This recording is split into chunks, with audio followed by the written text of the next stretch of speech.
Avis vascular centre మన దేశంలోనే the best varicose vein hospital. సాటి మగకులు వస్తాడు అని జాలిపడి చెప్తున్నాను, దాని జోలికెళ్ళొద్దు. పాగలుగాని లెక్క మాట్లాడా. నేను జెంట్స్ దగ్గర జర వీక్ అయినా లేడీస్ దగ్గర ఏమో స్ట్రాంగ్. అయ్యో అయిపోయాడు.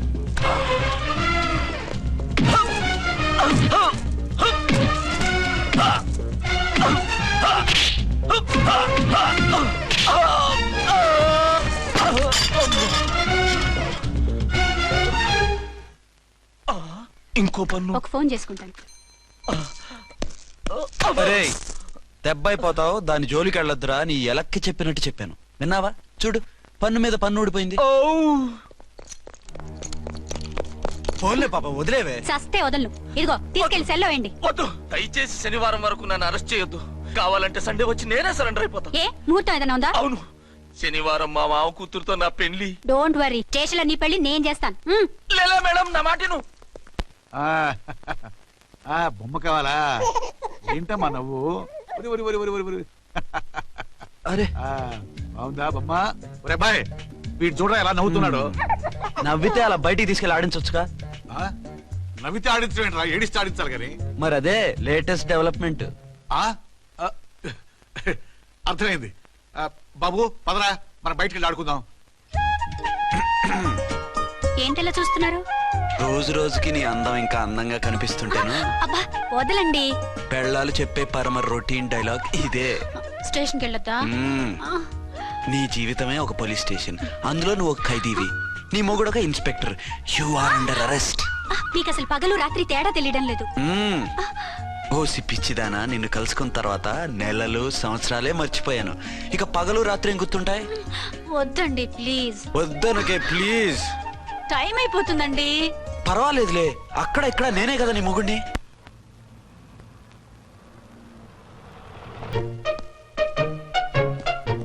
నాన్నా, నీ కోడలు మూడెలా ఉంది? చాలా బ్యాడ్ గా ఉంది. ఏమాయ్?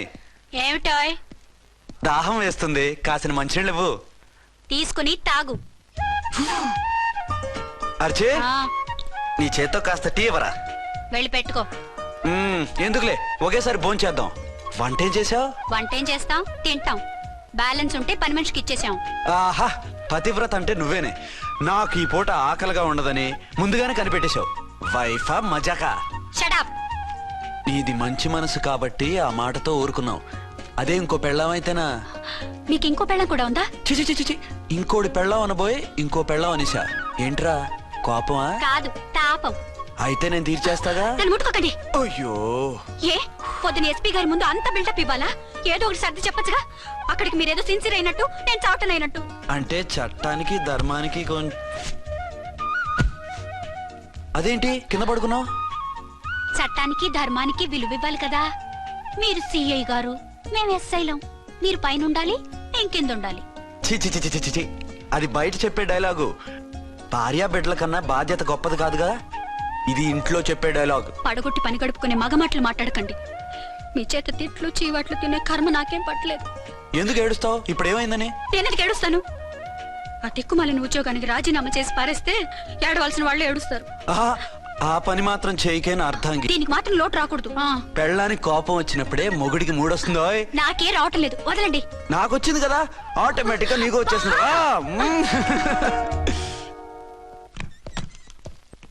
అర్చన సార్, ఈ రోజు నా మినిస్టర్ తమ్ముడి కేసు ఫైనల్ హియరింగ్ అవుతుంది. ఎవిడెన్స్ అన్ని పక్కగా ఉన్నాయి కదా? సార్. లేదంటే తన తమ్ముడిని విడిపించుకోవడానికి ఆ మినిస్టర్ తన పవర్ అంతా ఉపయోగించి కేసును తారుమారు చేస్తాడు. లేదు సార్, అన్ని పక్కగా ఉన్నాయి. ఖచ్చితంగా లైఫ్ పడుతుంది. గుడ్, వాడిని తీసుకెళ్ళు. వీడిని ఇక్కడికి ఎందుకు తీసుకొచ్చారు? నాన్న ఇంట్లో లేడు, నేను అర్జెంట్ గా బయటకు వెళ్ళాలి. వీడేమో ఏడుస్తున్నాడు, ఏం చేయాలో తెలియక. నేను కోర్టుకు వెళ్ళాలండి. సరే ఇవ్వండి. లేదమ్మా లేదు, లోపల ఎస్పీ గారు ఉన్నారు. ఓకే.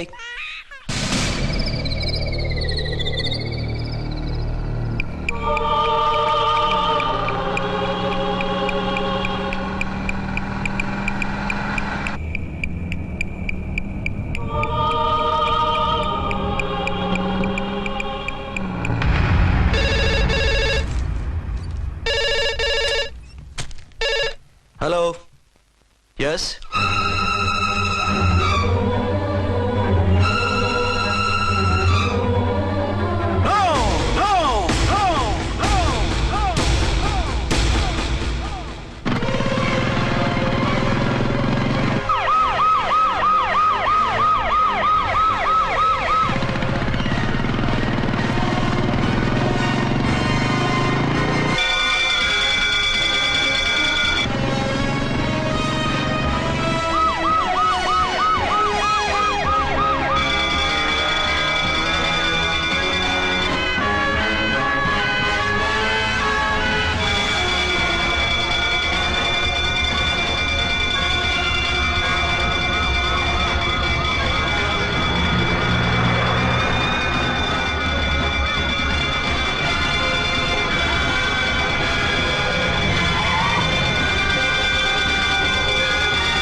పత్ర పెట్టి పోలీస్ వ్యాన్ పేల్చేశారు.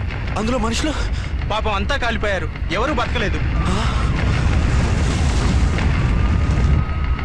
అర్చన!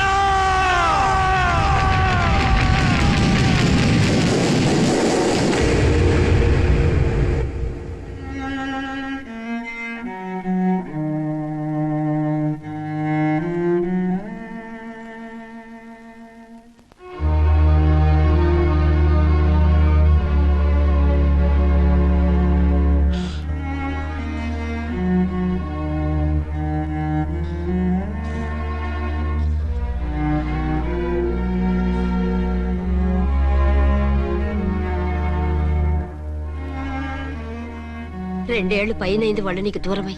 ఇంకెన్నాళ్ళు ఇలా బాధపడతావు బాబు? నేను ఇలా చూస్తూ నేను తట్టుకోలేనురా. నువ్వు మళ్ళీ మామూలు మనిషి కావాలి, నువ్వు మళ్ళీ పెళ్లి చేసుకోవాలి. నాన్న, అవునరా. మరో పెళ్లి చేసుకుని నా అర్చనకు ద్రోహం చేయలేను. నిద్రాహారాలు మానేసి ఇలా కుమిలిపోతూ పిచ్చివాడు అయిపోయి మాకు ద్రోహం చేస్తావా? నిన్ను అర్చన్ని మర్చిపోమని చెప్పటం లేదు బాబు, అర్చనికి దూరమైన బాధను మర్చిపోమంటున్నావు. నా బిడ్డ ఎలాగూ పోయింది, కనీసం నువ్వైనా సుఖపడు. ఈ మాట అత్తగా కాదు బాబు, తల్లిగా చెప్తున్నాను. నేను అర్చన భర్తగానే బతుకుతాను తప్ప మరొకరి భర్తను కాను. నీకు చనిపోయిన భార్య ఒక్కరితే కాదురా, బతుకున్న తండ్రి కూడా ఉన్నాడు. నేను ఓ భార్యకి భర్తలేరా? భార్య లేని జీవితం ఎంత నరకమో నాకు తెలుసు. మీ అమ్మను మర్చిపోలేక ఆత్మహత్య చేసుకుందాం అనుకున్నాను. కానీ తల్లి లేని వాడివి, తండ్రి కూడా లేని అనాథగా మిగలకూడదని ఇంకా బతుకున్నాను రా. దాన్ని మర్చిపోలేకే ఈ తాగుడుకు అలవాటు పడ్డాను. నువ్వు నాలా కాకూడదు, ఈ వంశం నీతోనే అంతరించిపోకూడదు. నీకు తోడు ఈ ఇంటికి ఆడదిక్కు కావాలిరా. చనిపోయిన భార్య మీద ఉన్న ప్రేమ బతికున్న ఈ తండ్రి మీద ఉంటే పెళ్లి చేసుకో, లేదంటే చెప్పు, ఏ రైలు కిందో తలబిడి చేస్తాను.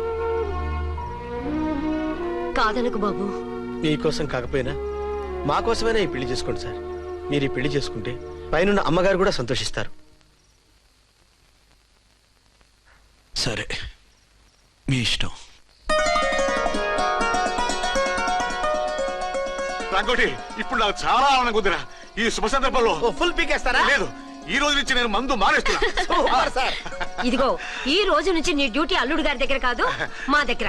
పద అమ్మాయిని చూద్దాం. అలా అయితే మంచి పోజులో ఉన్న అబ్బాయి గారి ఫోటో ఒకటి తీసుకోండి, పెళ్లి కూతురు చూపిద్దాం. అబ్బాయి బాగానే ఉన్నాడు. ఒరిజినల్ ఫిగర్ చూస్తే ఇంకా బాగుంటాడండి, కత్తిలా ఉంటాడు. చూసుకోవడానికి బాగుంటాం కాదు, చేసుకోవడానికి బాగుండాలి. నా సిద్ధాంతాలకి ప్రిన్సిపల్స్ కి తగ్గట్టుగా ఉండాలి. అంటే నా కాబోయే భర్త శ్రీరామచంద్రులా ఉండాలి. అంటే నామాలు కిరీటాలు పెట్టుకుని బాణాలు వదులుతున్నారండి. షటప్. గెటప్ లో కాదు, బుద్ధిలో రాముడు లాంటి వాడై ఉండాలి. లాంటి వాడేంటమ్మా, శ్రీరామచంద్రుడే అనుకో. రాముడైనా సూర్పడకను చూసాడేమో కానీ మా వాడు డ్యూటీలో లేడీ కానిస్టేబుల్ ఉంటే షూస్ తప్ప ఫేస్ చూడడు. కట్నం పైసా అడగకూడదు. మా సీఏ గారికే బోల్డ్ అంత ఉంది. కాకపోతే మా వాడికి ఇదివరకే పెళ్ళయిందా? అబ్బే లేదమ్మా, ఇదే మొదటి పెళ్లి. ఇది వరకు ఎన్ని సంబంధాలు వచ్చినా అతను చేసుకుని ఉన్నా అంట. ఏ ఏదైనా ప్రాబ్లమా? కాదు, అమ్మాయిలు నచ్చగా నీ ఫోటో చూసి బాగా ఇంప్రెస్ అయ్యాడంట. నువ్వు గనక ఓకే అంటే నాకు ఓకే. అదేంటండి, అబ్బాయికి రెండో పెళ్లి అమ్మాయి చెప్పలేదే? చెప్తే ఒప్పుకోదని. అందుకని అబద్ధం చెప్పి పెళ్లి చేస్తారా?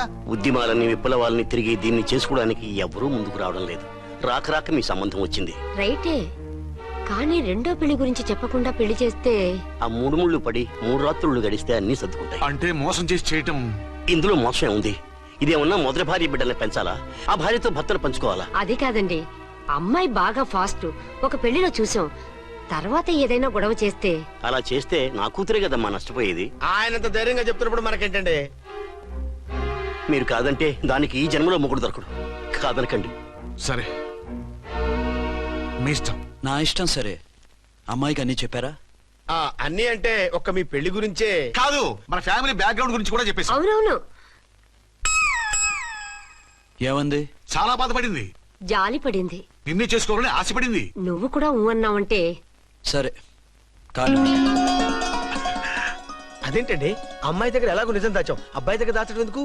దాయకపోతే వీడు అసలు పెళ్లి వద్దుంటాడయ్యా. తర్వాత అయినా తెలుస్తుంది కదండి. ఆ పిల్లబాబు చెప్పాడుగా, 3 ముళ్ళు పడి 3 రాత్రులు గడిస్తే అన్ని సర్దుకుంటాయని. అదే పని మనవాడు చేస్తాడు. కాముగా పెళ్లి చేసేసి వెంటనే అని మును పంపించేద్దాం. ఇలా కూర్చోండి సార్.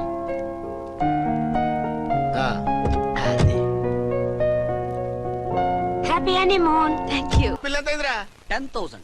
10,000 అయితే ఓ పని చేయి, ఈ 1000 రూపాయలు ఇచ్చుకొని ఇదే 10,000 అనుకో. వెయ్యా ఆ. వర్కౌట్ అవుదండి. పోను పని చేయరా, ఈ బిల్డింగ్ రాసిస్తాను, వర్కౌట్ అవుతా. వర్కౌట్ అవుతుంది వస్తాను. సార్. ఏంటి సార్ ఇది చూడండి. ఇవి రాంకోటి వాడితో బేరాలంటాయా? ఇది ఒకటి ఇచ్చి పంపించు.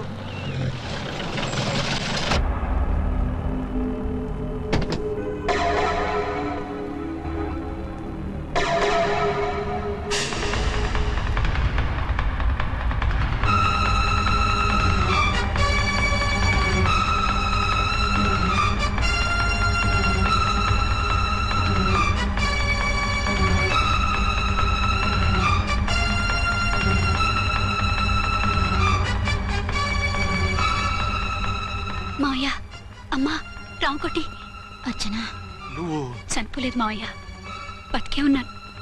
ఆయన ప్రేమే నన్ను బతికించింది. బాబు మీ మనవడు.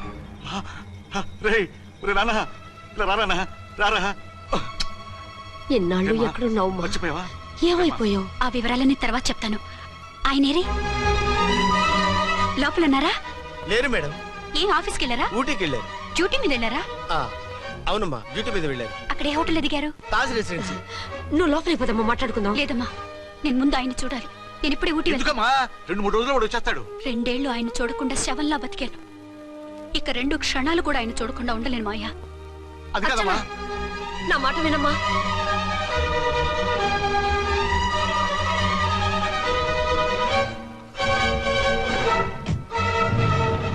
ఇప్పుడు ఎలా? అది అర్థం కావట్లేదు.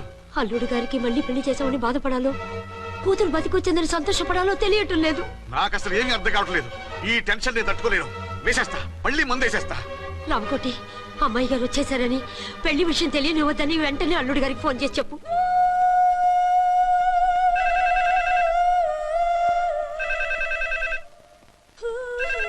ஹலோ ஆரம்பம் பேசுறேன். 5 டன் டீ பொடி அனுப்பி சொல்லியாச்சு. இது வரல என்னாச்சு? రాంగ్ నెంబర్ అయ్యా. ఏంటి ఇప్పటి వరకు యమా ఫాస్ట్ గా ఉన్నావు, సడన్ గా ఎంత సిగ్గు వచ్చేసింది? ఆడది తల వంచి సిగ్గుపడేది పెళ్లిలోను, తను వంచి సిగ్గుపడేది శోభన రోజున. అలాగా. Hello, Send one large whiskey to room number 201. hey, this is not room service.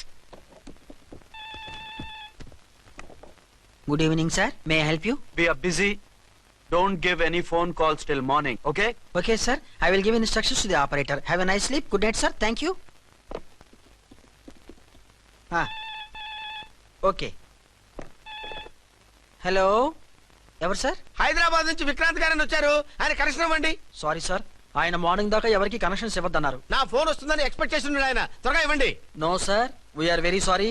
Urgent రా మొగడా, లేకపోతే నీ పేరు చెప్పుకొని కాపురాలు కూలిపోతాయి. కూల్తే కూలాయి, మా హోటల్ కి మాత్రం బ్యాడ్ టాక్ రాకూడదు. Bye. Hello hello hello hello. అయిపోయింది. ఇప్పుడు ఈ 3వ ప్రపంచ యుద్ధాన్ని ఆపేదలాగా? ఫ్లైట్ లో వెళ్ళిపోతే కరెక్ట్. ఇదిగో మొత్తం సిగ్గంతా అప్పుడే ఖర్చు పెట్టేకు, ఇంకా 2 రాత్రులు పడాలి. Light okay. వెలుగు పడుతోంది, ఆ కర్టన్ కూడా క్లోజ్ చేయండి.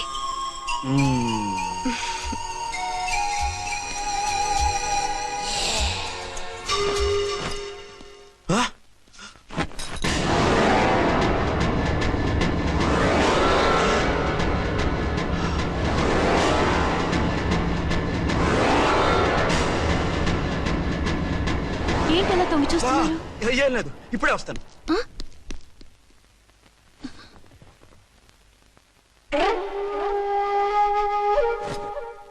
Excuse me. Yes. Will you please tell me the room number of Mr. Vikrant? Just a moment. అర్చన,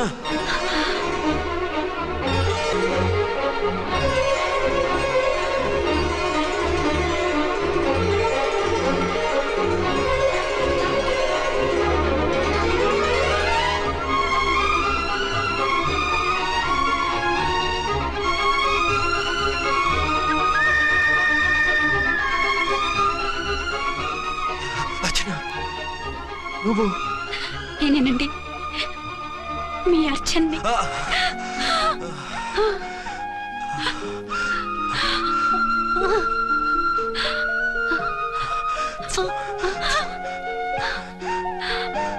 మన బాబండి. డాడీ, అరే నాన్న,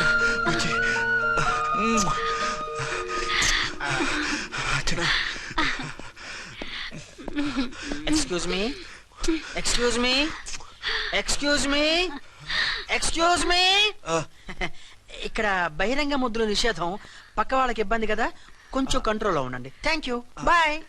రూమ్కి వెళ్తాం పదండి. అటొద్దు, ఏ అక్కడ ఎవరో ఉన్నారు. ఎవరు? తర్వాత చెప్తాను. నేను ఇంకో రూమ్ తీసుకొస్తాను ఉండు. మిమ్మల్ని ఎప్పుడెప్పుడు చూస్తానా, అసలు చూడగలనా అని భయపడిపోయాను. అసలు ఇన్నాళ్ళు ఎక్కడున్నావు, ఏమైపోయావు? ఆ రోజు మినిస్టర్ తమ్ముడిని తీసుకుని కోర్టుకెళ్తుంటే వాళ్ళ మనుషులు అటాక్ చేసి నన్ను బాబుని కిడ్నాప్ చేసి వ్యాన్ని పేల్చేశారు. దేనికి? సాక్ష్యాధారం లేకపోతే కేసు కొట్టేస్తారని. ఏదైనా గొడవైతే నన్ను అడ్డం పెట్టుకుని తప్పించుకుందామని. అంటే ఈ 2 ఏళ్ళు నన్ను బాబుని వాళ్ళ దగ్గరే బంధించుంచారు. మొన్న కోర్టులో ఆ కేసు కొట్టేశాక మమ్మల్ని వదిలిపెట్టేశారు. వాళ్ళు ఇప్పుడు ఎక్కడున్నారు? దేశం విడిచిపెట్టి పారిపోయారు. మీరెలా ఉన్నారు? నువ్వు లేకపోతే ఎలా ఉంటానో నీకు తెలీదా? కాకపోతే నువ్వు చనిపోయావు అనుకుని. హలో, నేనండి ఝాన్సీని. ఎక్కడున్నారు? ఇక్కడే పక్కనే ఉన్నాను. ఫస్ట్ నైట్ నా పక్కన ఉండకుండా ఆ పక్కన ఎక్కడ ఉన్నానంటారేంటండి? త్వరగా రండి. అలాగే వస్తాను. ఎవరండి? మళ్ళీ వచ్చి వివరంగా చెప్తాను. ఉండు, వెంటనే వచ్చేస్తా.